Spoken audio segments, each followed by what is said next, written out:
জুবিনদাৰ গান শুনি শুনি আমি গৈ আছিলোঁ নগাঁৱলৈ আৰু যেতিয়াই গানবোৰ শুনি যাওঁ নিৰলে নিজানে ইমান দুখ এটা লাগি আহে নহয় ক'ব নোৱাৰাকৈ চকুপানী বাগৰিয়ে যায় এনেতো ঠিকেই থাকোঁ আন মানুহৰ নিচিনাকৈ আছোঁ খাইছোঁ যেনেকৈ থাকিব লাগে তেনেকৈ আছোঁ কিন্তু পটককৈ আহি মনত ইমান বেয়াকৈ প্ৰভাৱ পেলায় নহয়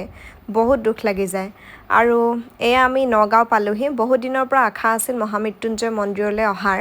আৰু আহিলোঁ বিশ্বৰ সৰ্ববৃহৎ মহামৃত্যুঞ্জয় লিংগভাগ চাবলৈ ইচ্ছা আছিলে আৰু আহি ইয়াতে মনৰ কামনা পূৰ্ণ কৰিবলৈ আমি আমাৰ পৰিয়ালৰ হৈ চাকি জ্বলাবলৈ লৈছোঁ আৰু এগছি বিশেষভাৱে ৰাখিছোঁ জুবিনদাৰ আত্মাৰ চিৰশান্তিৰ বাবে আৰু তেখেতৰ যি হত্যা হ'ল সেই হত্যাৰ ন্যায় যাতে সুচাৰুৰূপে হৈ যায় তাৰ কাৰণে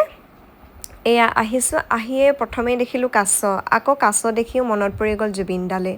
তেওঁ যে কাছখিনি মেলি দিছিলে বিকিবলৈ অহা কাৰোবাৰ পৰা লৈ আৰু সেই কাছই যে তেওঁৰ শ্ৰদ্ধাঞ্জলি অনুষ্ঠানত কেনেকৈ ৰৈ আছিলেগৈ ফটোখনৰ ওচৰত এইফালে মহামৃত্যুঞ্জয় মন্দিৰভাগ ইয়াত কিয় স্থাপন কৰা হ'ল সেই সম্পৰ্কত অকণমান লিখা আছে গুৰু শুক্ৰাচাৰ্যৰ প্ৰতিমূৰ্তি ৰখোৱা হৈছে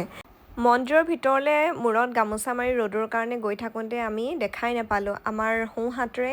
এইফালে জুবিনদাৰ শ্ৰদ্ধাঞ্জলি জনোৱা হৈ আছে ইয়াতে চাকি জ্বলোৱা হৈছিলে সম্ভৱ ইমানেই বতাহ মাৰি আছিলে বতাহত নুমাই গ'ল সেইকাৰণে ভাবিলোঁ আমি চাকিগছ জ্বলাই থৈ অহাটো ভাল হ'ব লাগিলে যিমান সময় জ্বলি নাথাকক কিন্তু এনেকৈতো চাই থাকিব নোৱাৰি সেইকাৰণে আমি আমাৰ ফালৰ পৰা তেখেতলৈ অকণমান ইয়াতো শ্ৰদ্ধাঞ্জলি জনাইছোঁ আৰু এই নুমাই যোৱা চাকিগছ পুনৰ জ্বলাই দিছোঁ বতাহে বহুত দিগদাৰ কৰিছে কিন্তু হ'লেও চেষ্টা কৰিছোঁ যাতে জ্বলে কিমান সময় থাকে ক'ব নোৱাৰোঁ আমি যেনেকৈ দেখিলোঁ নুমাই থকা জ্বলাই থৈ আহিলোঁ তেনেকৈ অইনেও দেখি হয়তো জ্বলাই থৈ যাব